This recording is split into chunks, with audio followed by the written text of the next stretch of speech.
Thank you, Mr. Chairman, and thank you to our witnesses for being here.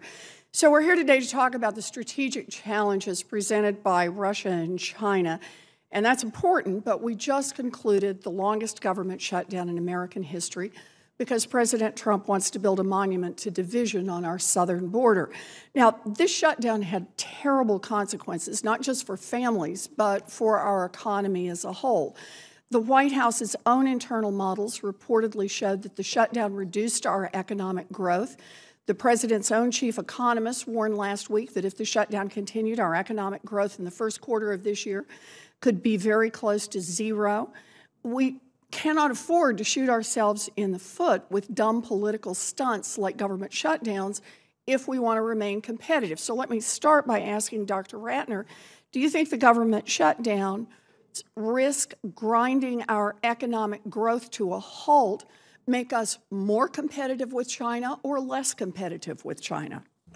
Earlier, Senator Shaheen asked the same question. I think my answer was clearly there are direct economic costs which hurt our competitiveness with China, and this also has negative effects on our alliances and partnerships and given perceptions of dysfunction of American democracy, and it hurts us in the ideological battle against an emergent form of authoritarianism. So let me just go a little bit more on this. I serve on the Banking Committee, and in 2017, we heard testimony from James Lewis, a former senior Commerce Department official responsible for national security and China.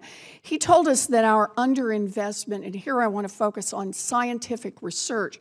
He said underinvestment in scientific research, quote, creates a self-imposed disadvantage in military and economic competition with China.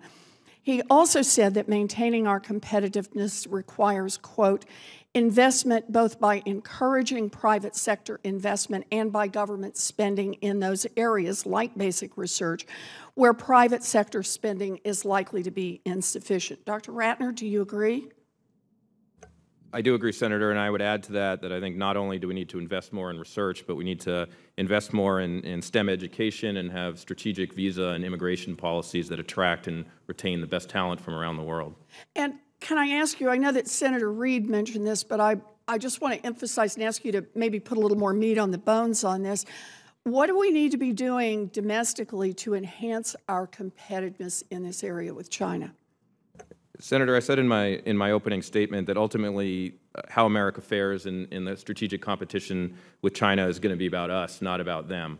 It's going to be about American competitiveness, and that is going to have, it's of course going to have a foreign policy component, but it is going to have a domestic policy component as well that includes the type of research and education and immigration and visa initiatives that I just spoke to, as well as enhancing American infrastructure, having a robust healthcare system, fixing our fiscal policy, and making a whole set of bureaucratic reforms that get us ready for this competition. So clearly, getting our own house in order, but being our strongest selves is task number one.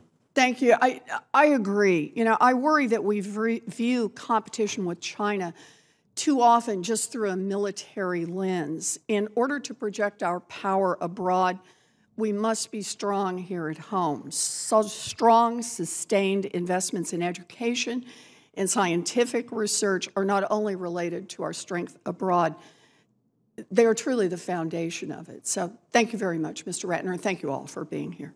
Thank you, Mr. Chairman.